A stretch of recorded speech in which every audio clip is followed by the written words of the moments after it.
Yeah, Exactly. Well, it's yeah, I agree. speaking of Trae Young, another team that's retooled a lot. Lose Kevin Huerter, but they bring in Dejounte Murray. The John Collins situation still hasn't been resolved. He's been rumored for trade. He's been rumored to be traded for years now at this point. Still Like has a pretty going back to the year that they beat the Sixers, not before that. exactly. And it's kind of you could put the Hawks in the Evil Knievel group of like fuck it, this is our year. We have to see what Trae Young is made of because this is really a referendum. I think it was. I'm not going to steal this take. This was from believe it was Waz on the Ringers NBA show. Said that this season is a referendum on Trae Young, not just as a talent, but can he be a franchise guy that can lead the locker room and lead a team to a high level of play? Because we've seen for the last few years Trae Young complaining, and showboating and all that stuff, and he draws the comparisons to Steph. But for Steph, he leads by example in Golden State. He's not nearly as, shall we say, boisterous on social media. And I Not think as much of a ball hog, not as much of a seriously, defensive liability. and that's what's Never going to let be his team the interesting. bad pass. So sorry. No, it's okay. That's a good point. Like, how is Trae Young going to move off? Can he finally move off the ball and succeed off a teammate that can score with him? That's what's going to be fascinating to watch. I think Right. people are kind of viewing Dejounte Murray as, oh, he's just going to be the yin to Trae Young's yang, and it's just going to balance everything out with defense and unselfish play. And it's just not going to work that way. Dejounte Murray became an all-star in San Antonio for a reason by scoring. And I think looking at this Atlanta roster, it's gonna be tough. Like I definitely don't see them making an Eastern Conference Finals run like they did a couple of years ago.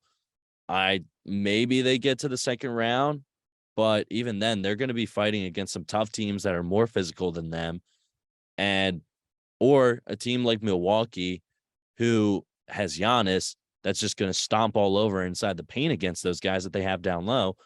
I just don't see how Atlanta can really compete defensively with some of these other teams. So I guess then for me they'd be one of my am I crazy teams because I am I guess one of the people that's buying into the DeJounte Murray hype.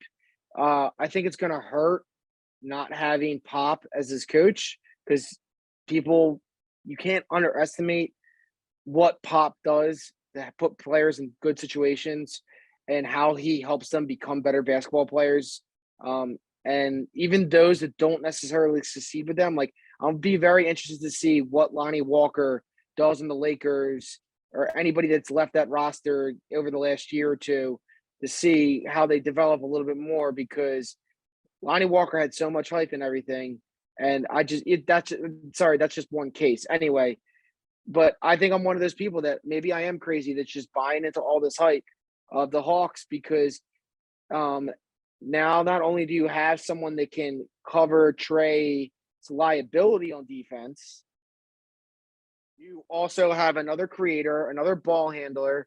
So it's not just the teams stacking on Trey and forcing him to get rid of the ball because now you have Dejounte to bring it up.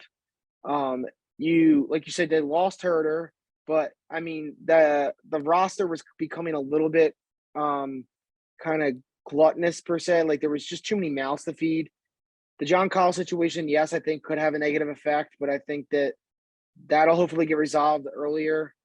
And I think he's better off just staying there. He makes their team a little bit better. I've always been a fan of John Collins, even though he is like one of those players that he can look so good and then end up on like a segment of Come On Man where it's just like, what the fuck were you thinking with that move? Like, I don't. It's just very weird, like how his game fluctuates. Um, the big mystery, as always, as it has been for the last 2 to 3 years, is DeAndre Hunter. If he's healthy, if he's fit, if he can be their defensive rock that helps them out and is there to basically clean up the mess that Trey leaves behind because he doesn't know how to play defense, it's like a syphilis to him. that it be huge. But if he's constantly on and off the IR, not knowing what he's going to do, right, then it'll hurt them. But I'm very bullish on the Hawks this year, and I'm not a big Trae Young guy. I especially after when we lost to them in the Sixers lost to them in the playoffs, it drove me crazy to like watch them. Oh my But God, yeah. I think that the Dejounte Murray trade really has me bullish on them. And I think if Hunter stays healthy, you get a full season of Collins. You have who's the other young dude they have on their team who's like the center? Onekwu? Is he on that team? Oh, Right? Okongwu? Yeah, Onye Okongwu. Onyeka Okongwu. He's not I like him, he's nice. So the pieces are there. Nate McMillan is a good coach, and he's been doing it for years in this league. He kind of might be like and here's another comparison I know, but he might kind of be like the Buck Showalter of NBA coaches, like always the bridesmaid, never the bride. You saw what he did the first year with his team. I'm very bullish on them. Call me crazy, but that's why I have them as a top 4 seed. I see them winning that division because of the Heat's regression, and I could see them. Like you said, like I don't know if they make it to I don't know if an Eastern Conference Final run is in the cards, but I wouldn't be surprised if it's Game 7 and they're in Milwaukee or Philly and they're throwing up Dukes again, trying to steal another Eastern Conference Finals bid if everything goes according to plan.